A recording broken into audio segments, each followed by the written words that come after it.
Well, what had happened was I gave a kid a taser, and then he got caught with it, and then he snitched me out. Well, told the cop that I had gave it to him, and yeah, I got sent here. I would hear that Orange Grove was like a bunch of bad kids, fighting every day, and all this bad stuff about Orange Grove. I was scared to come here, honestly. Like the things that my teachers at my old school would tell me about Orange Grove, and I just had like the thought in my head that this school was going to be trouble, What I had heard was like a whole bunch of scary people come here, and so I was scared when I first got here. I was that quiet kid. Truancy, substance abuse, poverty, homelessness.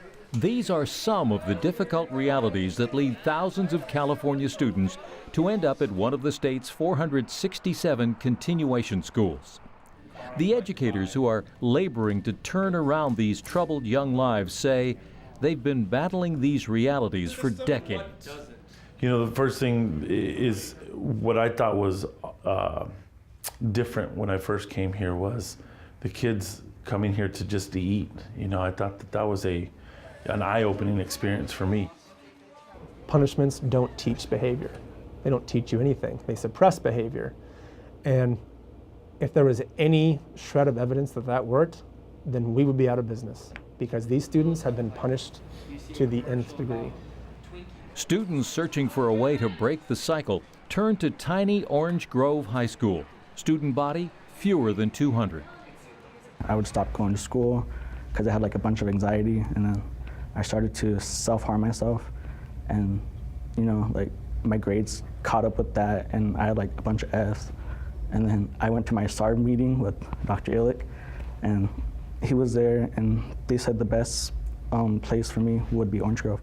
Dr. Mike Illick and his office are charged with the difficult task of finding solutions for troubled kids that work for them, their families, and their schools.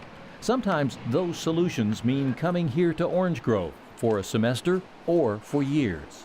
There's a changing face in continuation education. It's not like the old days where you put out the teachers that you don't like anymore and the principals that are just right on the edge of retiring, they're ineffective, and they're all at the continuation school.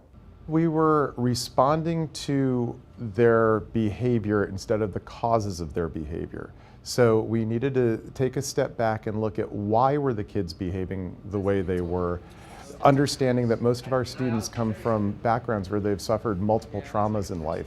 I don't have teachers here or don't have staff here that have to be here, that are miserable here, that are knocking down the door to get out. They have tons of love. They just open up their hearts to their kids and try and find out what their social and emotional needs are.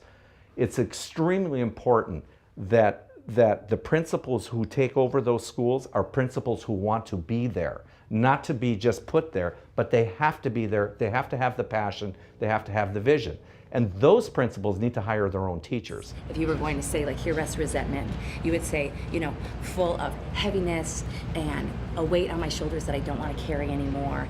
Jessie Fuller is the California League of Schools 2016 Educator of the Year.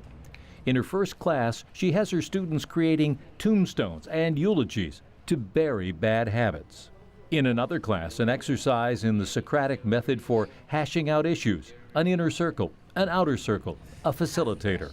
So, Chad makes the point that we are influenced by. She's probably my favorite because she's like a second mother to me. I feel like I can always talk to her about stuff that isn't even about school. Like if I need advice for something or help, I know she'll always be there for me.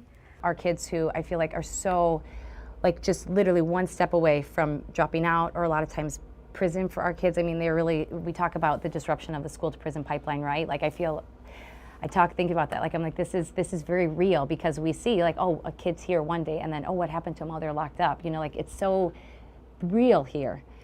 So I think to disrupt that, you have to do things that are kind of very different than what the norm has been. They might not act like it, but our students want consistency. They want consistency, and they want someone who's going to show up every day and be fair to everybody. It's for our most at-risk students, so it's the most at-risk of the most at-risk. And we try and create a nurturing environment which is just trying to get them back on track, not educationally, but in life. Recognizing that and paying for it are challenges not just for Orange Grove, but California schools in general. Things may be starting to improve. In 2014, the state's Local Control and Accountability Plan, LCAP, and a new funding formula offered school districts more say in teaching and funding for disadvantaged students. Our state's taken a bigger approach to some of the socio-emotional pieces, and part of it's because of our new funding system with the LCAP and LCFF, because we're looking at low socioeconomic kids, we're looking at foster kids, and we're looking at English learners. And continuation schools have about, they have a higher percentage of those kids, so we really need to try and support those kids. Even so, per student spending here in the Corona-Norco district remains slightly below the state average. The Orange Grove staff says more funding would be money wisely spent. If we have to spend 15 grand on them to be in a rehab facility, that's money well spent if it keeps us from spending another $240,000 throughout the rest of their life because they're incarcerated. Kenny Torres believes a few of those dollars would help his kids open up not just a textbook, but their whole world. A lot of these kids haven't been out of the 3 square mile radius their entire life. And for us, yeah, some may say that that's not the school's role. Well, to us, we believe it is. Just ask a kid, what school do you want to go to? They're like, I'm not going to make it to college. But take a group of kids, do a high ropes course on a college campus, eat in the cafeteria, and the kids are like, how do you get here? This weekend, a cookout for hungry students may be coming out of the school's thin pocketbook. Stuff for barbecue, and we'll just be ready to rock and roll. The staff says they'll help us serve. I felt like if I wouldn't have came here, then I would have just kept going and I would have just failed. Probably dropped out. I'm glad I didn't though. Yeah, I got A+. I just got it like a few days ago. It's just more of like a family here than at a regular high school, and it makes me feel more comfortable and it makes me want to come to school. After graduation, I want to go to college.